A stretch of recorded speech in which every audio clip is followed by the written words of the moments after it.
నాగలపాడు గ్రామ తెలుగుదేశం పార్టీ మరియు గ్రామ ప్రజల ఆధ్వర్యంలో ఏర్పాటు చేసిన స్వర్గీయ నందమూరి తారక రామారావు గారి విగ్రహాన్ని స్థానిక ఎమ్మెల్యే బి రామాంజనేయులు గారితో కలిసి గ్రామీణ అభివృద్ధి కమ్యూనికేషన్ శాఖ కేంద్ర సహాయ మంత్రి డాక్టర్ పెమ్మసాని చంద్రశేఖర్ గారు బుధవారం ఆవిష్కరించారు. తెలుగువాని గుండెల్లో చెరగని సంతకం, వెండి తెరపై నట విశ్వరూపం, తెలుగుదేశం పార్టీకి దైవ సమానం శ్రీ నందమూరి తారక రామారావు గారి విగ్రహ ఆవిష్కరణ చేయడం ఆనందంగా ఉందని పెమ్మసాని కామెంట్ చేశారు. ఎన్టీఆర్ అంటే ఒక వైబ్రేషన్, కాంగ్రెస్ కంచు కోటలను బద్దలు కొట్టిన ఒక సెన్సేషన్. అలాంటి అన్న ఎన్టీఆర్ గారి విగ్రహాన్ని ఆవిష్కరించడం, అన్నగారిని స్మరించుకోవడం, అన్న ఆశయాలను గురించే ఆలోచిద్దామన్న ఒక అదృష్టమే. మేము తెలుగుదేశం పార్టీ నాయకులుగా ఆంధ్రాలో ఉన్న, అమెరికాలో ఉన్న, ఢిల్లీలో ఉన్న అన్నగారి ఆశయాల కోసం పనిచేస్తాం. నీతితో నిజాయితీతో బతుకుతాం. తెలుగువాని పౌరుషాన్ని ఎక్కడైనా ప్రదర్శిస్తాం. తెలుగువారికి మంచి చేసే విధంగా ఆలోచిస్తాం. మీరందరూ అందించిన మెజారిటీతో నారా చంద్రబాబు నాయుడు గారి ఆశీర్వాదంతో కేంద్ర మంత్రిని అయ్యాను. ఇక్కడ జగన్మోహన్ రెడ్డి చేసిన నిర్లక్ష్యం వల్ల కనీసం ఒక్క ఊరికి కూడా ఒక పథకం అందనివ్వలేదు. ఇల్లు కానీ, డ్రైన్ కానీ, జల్ జీవన్ విషయంలో ఇంటింటికి ఇవ్వాల్సిన కుళాయి కానీ ఏ ఒక్కటి కూడా అందనివ్వలేదు.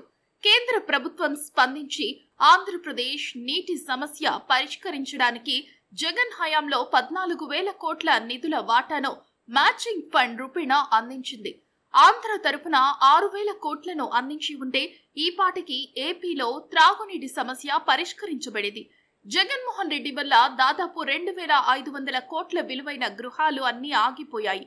కేంద్ర ప్రభుత్వం నుంచి అందుతున్న నిధులను ఉపయోగించుకుంటూ చంద్రబాబు నాయుడు గారు ఆంధ్రాకు ఉన్న అప్పులన్నింటినీ తీరుస్తూ వచ్చారు. ఇంకా చాలా అప్పులు ఉన్నాయి. అయినా సరే రాష్ట్రంలో ఎన్ని కష్టాలు ఉన్నా సరే వెనకడుగు వేయని నారా చంద్రబాబు నాయుడు గారి నాయకత్వంలో ప్రతి నెల 1వ తారీఖున పెన్షన్లు అందిస్తున్నాం.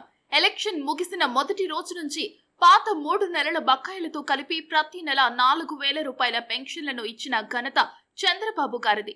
జగన్మోహన్ రెడ్డి హయాంలో లాగా కల్తీ మందు ఇప్పుడు లేదు. అన్నింటికి మించి గ్రామాల్లో ప్రతి ఒక్కరూ స్వేచ్ఛగా బ్రతకగలుగుతున్నారు. వీలైన ప్రతి చోట గుంతలు పూడుస్తూ, రోడ్లను నిర్మిస్తూ ప్రభుత్వ పథకాలైన తల్లికి వందనం, అన్నదాత సుఖీభవ వంటి పథకాలను అందుబాటులోకి తీసుకొచ్చేందుకు ముఖ్యమంత్రి నారా చంద్రబాబు నాయుడు గారు కృషి చేస్తున్నారు. సంక్షేమ పథకాలను అందిస్తూనే ఆంధ్రుల రాజధాని అమరావతిని నిర్మిస్తున్నారు. కొందరు అంటున్నారు అమరావతిలోనే డబ్బంతా ఖర్చు పెడుతున్నారని విమర్శిస్తున్నారు. నేడు హైదరాబాద్ ను పరిశీలిస్తే తెలంగాణ మొత్తానికి ఆదాయం హైదరాబాద్ నుంచి వస్తుందని ప్రతి ఒక్కరూ గుర్తుంచుకోవాలి. అలాంటి హైదరాబాద్ నిర్మించిన బాబు గారి ఆధ్వర్యంలో త్వరలో అమరావతి అందుబాటులోకి రాబోతుంది. అమెరికాలో కూడా లేనటువంటి అద్భుతమైన యూనివర్సిటీలు మన అమరావతిలోకి వచ్చేశాయి. అమరావతి అంటే కేవలం కట్టడాలు కాదు. అమరావతి అంటే పిల్లల భవిష్యత్తుకి, రాబోయే తరానికి నమ్మకాన్ని అందించే రాజధాని. గడచిన 5 ఏళ్లలో పోలవరం మొత్తం డ్యామేజ్ అయింది. కానీ ఇటుక వేయలేని నాయకుల వల్ల ఆ ప్రాజెక్టు పనులన్నీ ఆగిపోయాయి.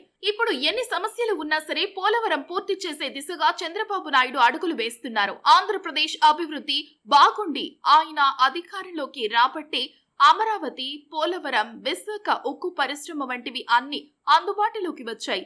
ఇలాంటి అభివృద్ధి మళ్లీ రావాలంటే చంద్రబాబు గారిని ప్రజలు ఎన్నుకోవాలి. ఆయనకు భిన్నంగా చెట్లు నరికించిన ఏకైక నాయకుడు జగన్మోహన్ రెడ్డి. అలాంటి జగన్మోహన్ రెడ్డికి బెంగళూరులో ప్యాలెస్, హైదరాబాద్ లో ప్యాలెస్, ఎక్కడ ఉంటే అక్కడ ఒక ప్యాలెస్ ఏర్పాటు చేసుకుంటారు. శవాన్ని చూసి నవ్వే ఏకైక నాయకుడు ఎవరైనా ఉన్నారంటే అది జగన్మోహన్ రెడ్డి. అలాంటి నాయకుడి స్వభావం ప్రజలు గమనిస్తూ ఉన్నారు. జగన్మోహన్ రెడ్డి దెబ్బకి పారిపోయిన పారిశ్రామికవేత్తలు, ఇన్వెస్టర్లు బ్రతిమలాడుకొని మళ్లీ ఆంధ్రాకి తీసుకురావాల్సిన పరిస్థితి ఏర్పడుతుంది. చంద్రబాబు నాయుడు గారు లాంటి నాయకుడు ఉండబట్టే మళ్లీ అమరావతి గాడిన పడుతుంది. మాకు సాధ్యమైనంత వీలుగా ఢిల్లీ నుంచి అనేక కేంద్ర ప్రభుత్వ పథకాలను ఉపయోగించుకుంటూ మన పార్లమెంట్ కు నిధులు తీసుకురాగలుగుతున్నాం. భూముల రీసర్వే డిజిటలైజేషన్ లో చేయడం వలన వచ్చిన ఇన్సెంటివ్స్ ను రాష్ట్ర ప్రభుత్వానికి అందజేసి అందులో కొంత మన గుంటూరు ఛానల్ అభివృద్ధి కోసం అడిగి తీసుకురాగలిగాను.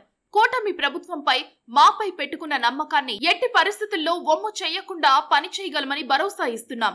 రాష్ట్రంలో ఉన్న ఆర్థిక పరిస్థితుల దృష్ట్యా ఇక్కడ నల్లమడ వాగు, పొగాకు రైతుల సమస్యలు, ఇతర సమస్యలను కూడా పరిష్కరించేందుకు ప్రయత్నిస్తాం. ఈ కార్యక్రమంలో DCMS చైర్మన్ వడ్రణం హరిబాబు గారు, ప్రతిపాడు నియోజకవర్గ కోఆర్డినేటర్ కొర్రపాటి నాగేశ్వరరావు గారు, టీడీపీ సీనియర్ నాయకులు తాళ్ల వెంకటేష్ యాదవ్ గారు, టీడీపీ మహిళా నాయకులు వందనాదేవి గారు తదితరులు పాల్గొన్నారు.